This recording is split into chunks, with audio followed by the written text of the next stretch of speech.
नमस्कार दोस्तों, ब्रज किशोरी टीवी में आपका स्वागत है। आज फिर हम आए हैं बुलंदशहर के बोड़ा गांव, जहां दिव्य दरबार लगता है।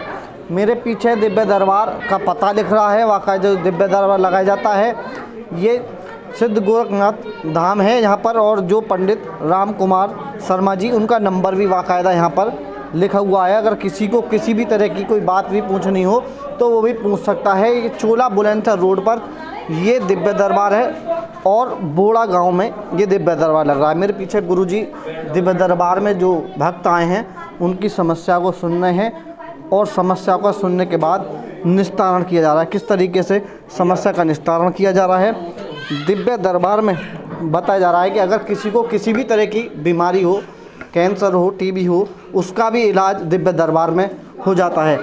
गुरुजी जय हो बाबा की। दिव्य दरबार चल रहा है बराबर, सुबह से भक्त भी आ रहे हैं।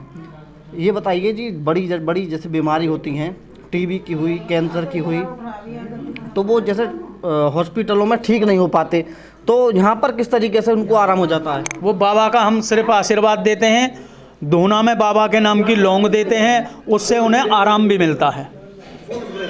किस किस तरह की बीमारी के पेशेंट यहाँ पे आए हैं? आपने बताया था कैंसर के भी कई पेशेंट यहाँ पर अभी आ रहे हैं। सुबह भी आए थे कैंसर के मरीज, और एक तुम्हारे आए थे मैं गुप्त बीमारी है, उनको नहीं बताऊंगा मैं, उनकी भी रिपोर्ट में बदलाव है, क्योंकि उन्होंने ये कह दिया था कि गुरुजी हमारी इस बीमारी को खोलना मत, और उनके तो वो फैमिली में ही चलती आ रही है बीमारी, वो ठीक है।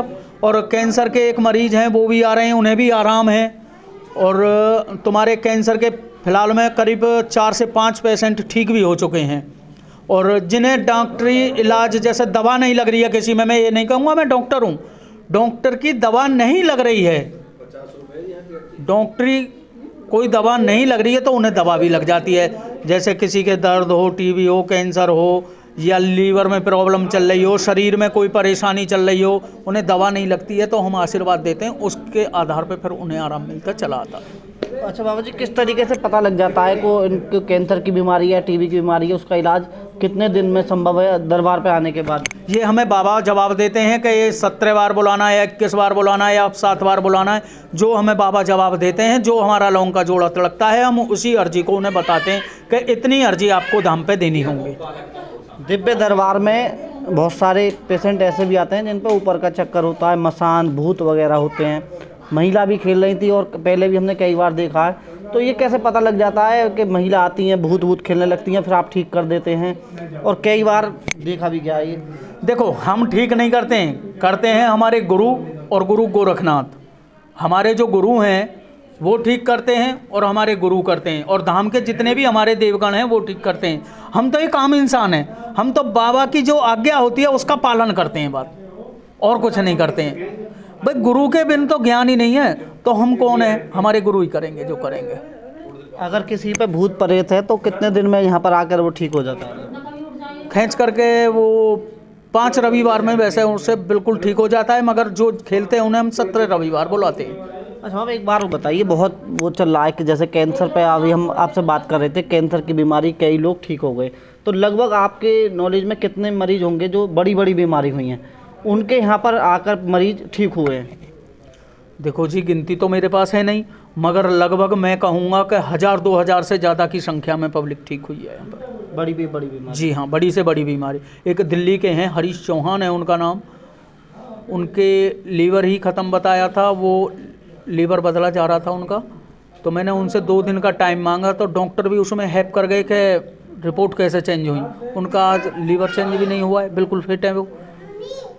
कोई कैंसर का मरीज के बारे में बताइए जो ठीक हुए हुए दरबार में। एक चोला गांव है हमारे गांव के पास, वहाँ के दामाद थे, उनके ब्लड कैंसर घोषित किया गया था, और वो रहने वाले तुम्हारे फरीदाबाद के थे, वो बिल्कुल ठीक हो गए हैं। एक तुम्हारे जेवर के पास हैं, कोई गांव है, वहाँ के बुजुर्ग आदमी थे, उनके कैंसर घोषित था, वो बिल्कुल ठीक हो। वो तो जहाँ की एम्बुलेंस में यहाँ आए थे, एम्बुलेंस में आने के बाद वो अगले हफ्ता ही बाइक पे आ गए, 1 हफ्ते में ही उन्हें रिजल्ट मिल गया। अच्छा, जैसे बड़ी बीमारी लाखों रुपए खर्च हो जाते हैं लोगों के अस्पताल में, तो दिव्य दरबार में बीमारी या कोई भी इलाज होता है उसकी कितनी फीस होती है, किस तरीके से यहाँ पर लिए जाते हैं? देखो हमारी कोई फीस नहीं है, अगर हमें कोई सामग्री चाहिए रही है तो वो मरीज़ लेकर आए। हम ये नहीं कह रहे कि आपको दाम पे मिलेगा, दाम पे कुछ नहीं मिलता है। दाम पे एक दुकान लगती है, उस पर छोटा मोटा सामान मिलता है। अगर कोई सामग्री आती है तो उसे आप बाज़ार से लेकर आएँ और अपने सामने उसकी आहुति लगाएं, क्योंकि हम उसे जिम में नहीं रखेंगे और ना ही हम इतने पैसे कोई खर्च कराते, ना ही हमारी कोई फीस है। ये कैसे पता लग जाता है आपको कि इस पर भूत प्रेत की बीमारी है या इसके घर में कलेश हो रहा है, इनका ज़मीनी विवाद है? तो ये क्या चेहरा पढ़कर आप बता देते हैं या कुछ ऊपर की शक्ति है? ये हमारे मन में तरंगें उठती हैं कि इसे लिख दे, क्योंकि हम पे वाईफाई नहीं है, हम पे वाईफाई नहीं है कोई भी, हमारे तो तरंग उठती है, हम खुलकर बोल रहे हैं। अच्छा, आप पर वाईफाई नहीं है? बागेश्वर धाम जैसा कोई? हम पे कोई वाईफाई नहीं है, ना ही कोई भगवान से वाईफाई जोड़ सकता, क्यों उन पे कोई दूरभाष यंत्र जिसे बोलते हैं फ़ोन, वो नहीं होता है कि वाईफाई जोड़ दिए। हमारे मन में तरंग उठती है जिसे हम लिख देते हैं, अगर सत्य है तो सत्य है, वैसे आज तक जो लिख दिया वो सत्य ही निकलता है। मेरे बस की ये नहीं है कि किसी को उठा लाओ पर्चा उसी का है, मैं ऐसा नहीं कहता हूँ। किसी का पर्चा ऐसे नहीं हो सकता है, क्यों कि हमने जिसका लिखा है पर्चा तो उसी का निकलेगा, अन्यथा किसी का नहीं और का बन सकता वो। क्यों कि उसे लिख हम रहे हैं, ना कि बाबा हमें बता रहे हैं, लिख हम रहे हैं। बाबा हमें जवाब देते हैं, हम उसे लिखते चले जाते हैं। बाबा ने वैसे आज तक हमें कोई गलत जवाब नहीं दिया है।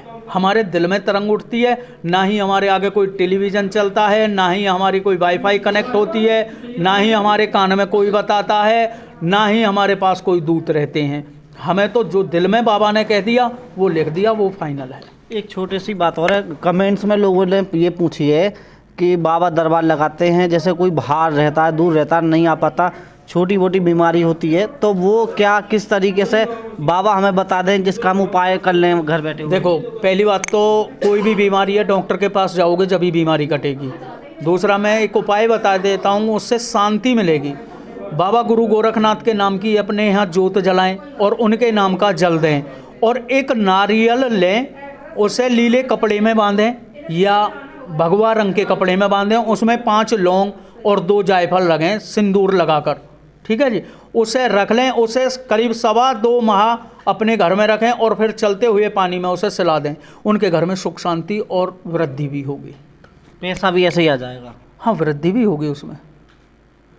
ये तो गोरख एक मिनट आते हम दरबार में, जो बाबा ने बताया किस तरीके से जो कैंसर की बीमारी और बड़ी बड़ी बीमारी यहाँ पर दूर हो गई हैं। काफ़ी लोगों के नाम भी बताए हैं जो आसपास के क्षेत्र दिल्ली क्षेत्र के लोग हैं जिनकी कैंसर की, टीबी की और लीवर की बीमारी भी यहाँ पर आने से दूर रही है। आगे भी हम दिव्य दरबार के आपको चमत्कार दिखाते रहेंगे। यहाँ पर क्या क्या चमत्कार हुए हैं, कितने लोग आते हैं जिनकी काफ़ी समस्या का हल भी हुआ है।